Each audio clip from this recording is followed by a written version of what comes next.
Stories of Africa by Gcina Mhlope. Lungile. Lungile was the most beautiful girl in her village. People said it was not only her beauty in her face, but the beauty that shone through within that made her special. She had a very kind heart and took care to help her parents in whatever way she could, and she was always willing to help others in need as well. The other girls loved to go with Lungile when she went swimming in the lake near her home. They played water games and had fun and laughed a lot. People joked that the girls went swimming with Lungile in the hope that if they stayed in the water with her long enough, some of her beauty would rub off on them. Above all things, Lungile loved birds. She particularly enjoyed watching them fly, listening to their beautiful voices and admiring their colorful plumage.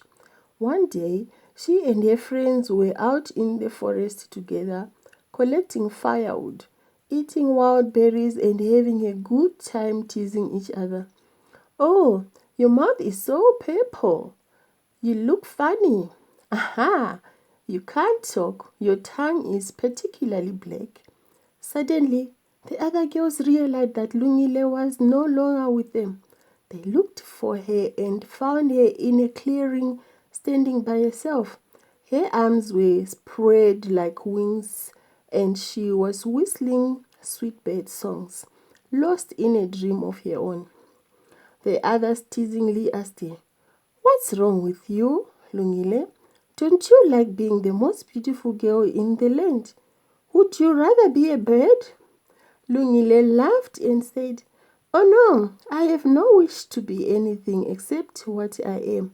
I love being a girl called Lungile, but I must admit that I admire the birds and their beauty. The miracle of flight and their marvelous songs fill my heart with joy."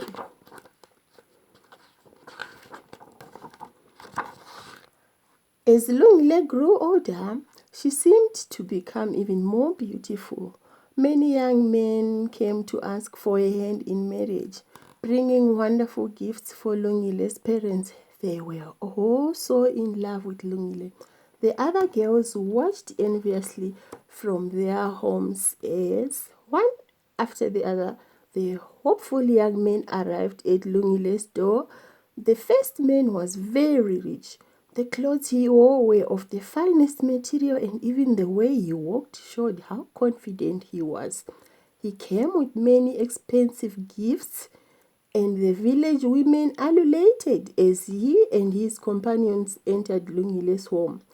But when he left, his head was bowed and his shoulders drooped sadly. Lungile had said, "No, not this one." The second man was extremely good looking, so handsome that the other girls became weak at the knees when they saw him. "This one is the perfect man for Lungile. His beauty matches her own," they said. But he, too, left with his head bowed and his shoulders drooping. Of him, too, Lungile had said, "No, not this one."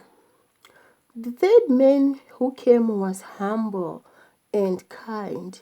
He promised he would always take care of Lungile and love her with all his heart, no matter what. Lungile's parents were sure he would be the one to win their daughter's heart. But when he left, his head was bowed and his shoulders drooped like the others before him. Lungile had once again said, "No, not this one."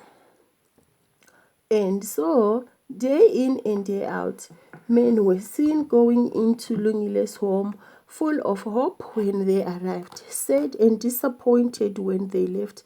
The other girls advised Lungile to stop being choosy, or the men would get tired of asking for a hand in marriage. But Lungile did not seem bothered by this prospect. One day, Lungile's parents sat her down. Hlala phansi, ordered their father. Now, out of all these wonderful young men, do you mean to tell me that you have not seen even one that you like? That's right, Baba. I am waiting for the man of my dreams.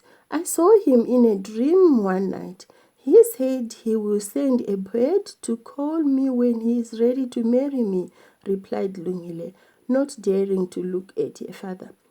Are you trying to tell me that you understand bird language too? Scolded her father. No, Baba, but I think I will just know when the right man comes along.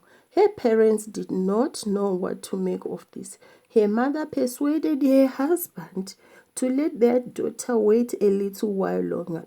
But many people laughed at Lungile. They made up funny songs about her.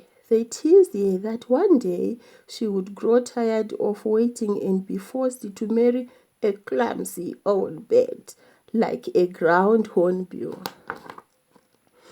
The other village girls got married one after the other, leaving Lungile behind. Her parents worried more and more as time passed, but Lungile stayed happily at home, working hard as usual. From old women, she learned to make the most intricate beadwork, lovely baskets and grass mats. She also learned many of the stories of her people. Amazingly, her beauty seemed to increase even more.